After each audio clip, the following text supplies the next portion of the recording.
Hi everyone, Catherine from Best Self Co here. In this video, I'm going to share with you 9 ways to cut procrastination from your life before it even happens. So beyond just delaying a task, procrastination can often lead to the death of your goals and your potential, and also the squandering of opportunities and the most scarce resource, which is your time. So before wasting any more of it, here are my favorite tips to get away from procrastination. Number 1, avoid or minimize distractions. Turn off all of your notifications. I like to set my phone every day on Do Not Disturb, so it actually automatically sets from 8 a.m. to 5 p.m. every single day. Don't allow your day to be ruled by someone else's agenda. Also, be careful of multitasking, which has been proven to reduce productivity by 40%. Number 2, eat that frog. Mark Twain says, if it's your job to eat a frog, it's best to do it first thing in the morning. And if it's your job to eat 2 frogs, it's best to eat the biggest one first. So with this in mind, schedule your hardest task first. Eat your frog, and not only will you get a big motivational boost because your hardest thing is done, but the rest of the day will look easy. Also, identifying the times in the day when you feel the most energized for your most important tasks. So you want to schedule the times when you're actually focused and have energy to do your most important tasks. And then, mid-afternoon when you feel lethargic, you can take a break. University of Toronto in Canada says that 75% of people tend to be the most mentally alert between 9 and 11 a.m. So if that's you, make sure that your 9 to 11 a.m. is blocked off for your most important tasks. 3, set deadlines. We all know that Parkinson's law says the old adage that work expands to fill the time allotted. So don't allow tasks to take up an infinite amount of time. Set boundaries, set expectations, and apply a little pressure with a realistic time scale. So what I like to do is I put a timer on my computer when I'm focused on one thing. So I'm literally on the clock, and it makes me much less likely to procrastinate because I see a timer in the corner of my screen. 4, use the END formula. So the END formula is energizing, neutral, draining, and you use this to plan your time so that you're managing your energy throughout the day and throughout the week.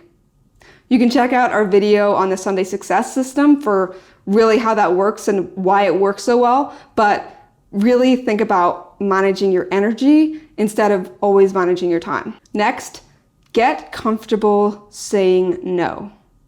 So I used to have a big problem with that. I felt rude, I was a people pleaser, and I was always trying to make sure everyone else's needs were taken care of. And then I realized that I was putting other people's needs and their progress above my own. And so I stopped and I saw progress for myself. So you don't have to compromise your own progress to meet someone else's needs. It's actually better to say no than always be feeling like you're behind because you're saying yes too much. So don't take on things you don't need and exercise your right to say no.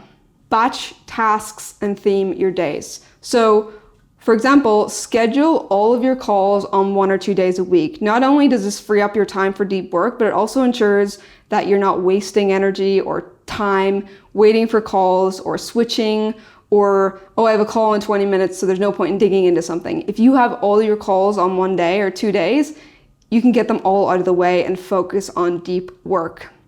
If you can theme your day so you're focused on specific things, it will save you so much bandwidth as well as you're way more effective. So for example, today, we're filming a bunch of videos at once as it's way more efficient and effective than doing one at a time, because then we're setting up, doing one video and then pulling down again, whereas this way, we can batch it all in one day. So think about your similar tasks and how you can batch it on certain days per week. Bite-sized tasks. So I don't know about you, but sometimes we can overwhelm ourselves with a huge project and it feels unsurmountable, and then we procrastinate because rather than figure out how to get there, we'll go on Facebook or go on Instagram. I want you to resist this urge by breaking things down into bite-sized steps so that you can take action and you can get some quick wins, because that's how you get momentum to actually keep going on that big project. So for example, if you're working on a book or a research paper, maybe instead of I have to get this huge thing done, you focus on writing 3 pages. That's all you got to do. So Break down your big projects into small bite-sized tasks.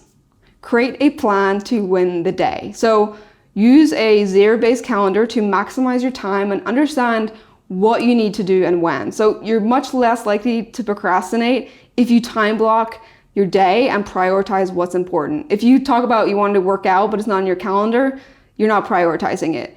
This one thing will save you from making endless to-do lists that aren't realistic. As a recovering, unrealistic list maker, trust me, it works, and you feel way better at the end of the day when you look and like, oh, I know what I actually got done. You don't have this unrealistic list of tasks that you never got to because you just weren't understanding where your time was going. Number 9, change your environment. If you are in your office, you're not getting anything done, sometimes a change is better than a break. So go for a walk, go to a coffee shop, do what I do. I bring my laptop here. I don't bring my charger with me because it'll force me to focus on the one task that I want to do. So either get a change, think it through, or leave your house. Do something except look at your computer because you're going to get trapped in that box. Studies have shown that the office is actually one of the least productive places. We put all of this money into designing these cool offices, and it's actually a place where people don't feel like they get work done. So if that's you, don't be afraid to leave and just do something to reset and refresh.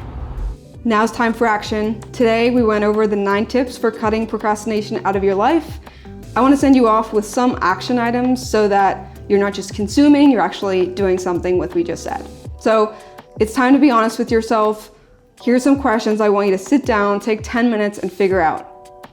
1, what are the time drains in your life? 2, where have you been procrastinating because it's easier than taking action? Where are you getting overwhelmed and just doing something else because you can't figure it out? Make some decisions and choices and capture them in your journal or your notebook with what could be different. How do you schedule your day and your week so you're more focused and effective? Good luck, and I will see you on the next video.